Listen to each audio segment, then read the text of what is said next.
watch at home, and in the arena, we're rocking the red. We watch with friends and with strangers. It doesn't matter as long as we're watching. We watch, caught in the excitement of the home team and the amazing things they do. We watch for that moment. The moment when we can cheer. While we watch, there are others watching too. They make sure we see the best pictures from the best angles with the best sound quality, providing the most information possible and entertaining us along the way. They are the team that covers our team. Capitals Behind the Lens, presented by your Washington area Hyundai dealers. Now the most fuel-efficient car maker in America. It is 10 a.m. on a Washington Capitals game day at Verizon Center. And inside the Comcast Sportsnet HD truck, I'm Russ Thaler. Hey, everybody, over the next half hour, we're going to take you some places you probably have never been before. And I'm going to be honest with you. These are places you really wouldn't get a chance to go otherwise. We're going to introduce you to the men and women who make our game broadcasts go. Producers, directors, cameramen and women. Of course, you're going to see Joby and Locker, but Craig and Joe are going to take you through their day, how they get ready for the game. And even though it's 9 hours till opening face-off, preps for this one began before anyone got here today. Everyone thinks that, well, the game is tonight and you show up at 6:30 maybe for a 7 o'clock game and things just happen and things just occur on air. It's really almost a 24-hour job, you know, week in and week out, day in and day out. I'm Steve Farrell, producer for the Washington Capitals and Comcast Sportsnet, and everybody calls me Huey. I'm sort of the point person. I do all the jobs that kind of brings the show together. On a typical game day, I'm generally awake at 6 o'clock, 6:30 in the morning. And it depends how far along I've gotten on my show format for that day. This is the time of day that we're sending all the tape and all the video highlights that we need. We're sending those. We're doing that now because during the game there's no time to go back and try to salvage something that you should have had before. One of my jobs is to put the open format together. So within this framework of the open format, Kent right here is helping me edit a package. What we're going to call today Item J. Item J in the format, ladies and gentlemen, is a Mike Knuble package. So we start off, we call this here the Gladiator. That's Mike Knuble's Gladiator. And then we do a little face shot. And as you watch the package go through, you'll see different angles and different ways we cut this together. So the funny thing with Mike Knuble is he scores all his goals in tight, so they all tend to look the same. So by mixing up the angles, we can kind of give the viewer an idea of just the different ways that he scores goals. Okay, so this looks like it's going to be the finished product for Part of the Element. Actually, when you see it on the air, though, it's going to be in two different boxes. You're going to see the video in one box, this stuff here in one box, and you'll see a graphic on the other side. Right, now, how about one more element? You have the Caps logo in a little Caps logo separate. Yeah. Maybe we can put like right here. His 7th consecutive 20-goal campaign, 15 in his last 18, 18 his last 22. So that package here, it probably took half an hour to put together. It was 20 seconds of video. By the time we got 6 or 7 different goals over, and we edited it together, it probably took almost a half hour to put together. You know, if you look at our timeline throughout the day, each step in the process it's really important that we stay on top of things. We don't get behind. We don't want to be scrambling, kind of coming into a 3-hour broadcast. Huey, after this, may I go eat, please? Steve Farrell isn't the only person preparing for the game.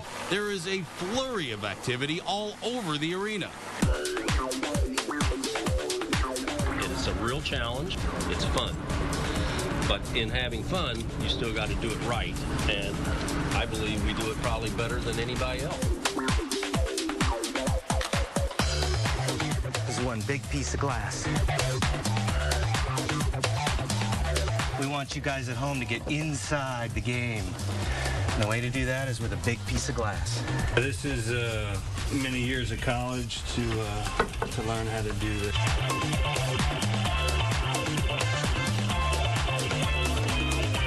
This camera is the Center Ice Robo, the one that shoots all the guys in the penalty box. I think it's the best camera to bring the actual speed of the game at home to you. You're so close to the ice, there's nothing between you. So and you're so low, you're right above the glass. So between this one and the one behind the goal, we might be a little biased, but we think they're the best looks of hockey on TV. And you're right there with the speed. And I mean, you stay with the puck and the glass rattles and your camera shakes with the whole thing that rocks around. That's probably the coolest part. Is when they crash into it, the whole thing just goes. Upper Hammerlick is too strong. Ovechkin, a beautiful move down the wing. Ovechkin full speed to the inside. He scores! Absolutely brilliant!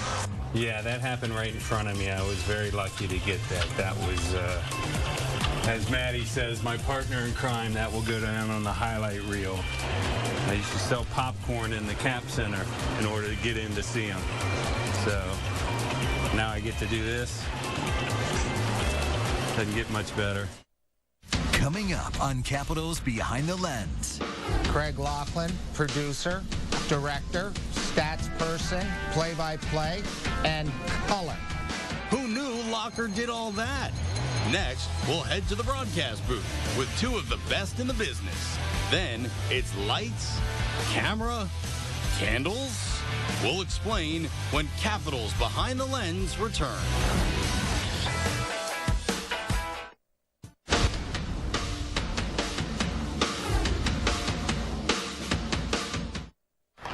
Morning skate still several hours away from opening face-off, but up here in the press box, I got the best seat in the house. But come 7 o'clock, just a few feet over there, Joe B and Locker take over. Game time becomes showtime for the best broadcast duo in the NHL. In 5, 4, 3, 2, 1. Roll up track.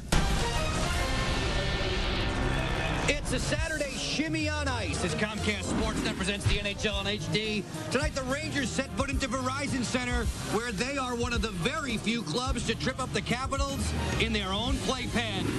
It's great to catch up with you again. Along with Craig Laughlin, I'm Joe Beninati. The thing is, those guys are as prepared as anyone in the business. The goal-hungry Green Machine. He goes back and looks through a log that Huey puts together. He logs all his tapes. And Joe B goes back, reviews these logs, and finds the shots he wants. Lays them down. They're usually about 30 seconds long, so he knows what he has. And he puts in his writing, what he wants to say, his copy, and then video suggestions. And we try to follow those video suggestions as much as we can. Or if we think there's something better, we may change it. And Joe B's real good with that. And that's why he likes to come into the truck. That meter guy cut it really fast. I'll beat the music. I can add it. I can beat the music. And Joe B's a perfectionist, so he likes to come in here, rehearse with us a couple times, get it down, so that when we go upstairs to lay it down there, it's a 1 take or 2 take, and he's not holding anyone up, and we're not holding him up. In that situation there, I like to spend a good 5-10 minutes with our EBS operator, Tom Newman, and Kevin Santos, who's our tape producer, and we're working on tonight's teams. And it's amazing. They put 2.5 hours of production work into something that should read out in 25 or 28 seconds. It's a nice way to kickstart the show, and we take a lot of pride in it, and they do a beautiful job. A visitor from outer space descended on D.C., witnessing the Caps and Canes crashing to Earth. The goal-hungry Green Machine was tuned up right, but wind-worshipping Carolina did little wrong. In overtime, a speedy winger said, "That's enough. Check, please." For 11th, Knuble. I mean, I think Locker is vastly underrated throughout the NHL. I think when I looked at my transition from player to the next part of my life and my career, I think this opportunity way back when with Home Team Sports really lit my lamp, and I just wanted to really be involved with TV. I wanted to improve. I wanted to get better. But wow, they're like an old married couple that just that just knows each other so well, and they're funny and they're honest. And they're professional, and they're also two pretty good friends of mine. There's a familiarity there. That kind of familiarity, that kind of friendship, we hope extends into the telecast, and it lends us to being a very good team. When we talk about throughout the telecast, we're often saying, let's have some fun with it. Let's make sure we're in the entertainment field, that make sure we call the game, but we have fun with what we do. I guess the most difficult part about being a play-by-play announcer at the highest level in the NHL would be delivering the description in a way that's not intrusive to the viewer, but that complements it. Nicholas Backstrom for Alex Semin to the front. Nittamacky, another sparkling stop there. And doing it at a cadence and at a pace that doesn't exhaust the viewer or make the viewer fall asleep. Knuble is occupied by Lundin. Ovechkin, great look, score! Tomas Fleischmann. For me, I have to help paint a picture that's already being given to you vividly. So in that sense, it's different than radio. In radio, a play-by-play description is everything. In television, in my mind, the play-by-play description enhances what the viewers see. You're probably a little more confident in this situation, even though it's a one-goal game. I'm here to answer why, and I think if I can answer why for each and every play certain things happen, it's fun for me. But Stamkos and his buddies have lost 5 straight away from Tampa Bay. It's hard to feel positive when this is now a one-goal game. And I'm the storyteller. I want stories, and Joe B's one of the best at leading me into the stories. Hey, Locker, what about this guy? And we've talked about that. It's all about being a team. And they let him utilize his speed. Watching them two together through the years, at the risk of sounding somewhat dramatic, it's like a Picasso painting. Those guys, they really know how to feed off each other and play off each other, and I think they bring a certain element of entertainment to the broadcast that really you don't see every night. Yeah, do we joke around maybe too much sometimes? But listen, this is sports. You got to have fun, you know.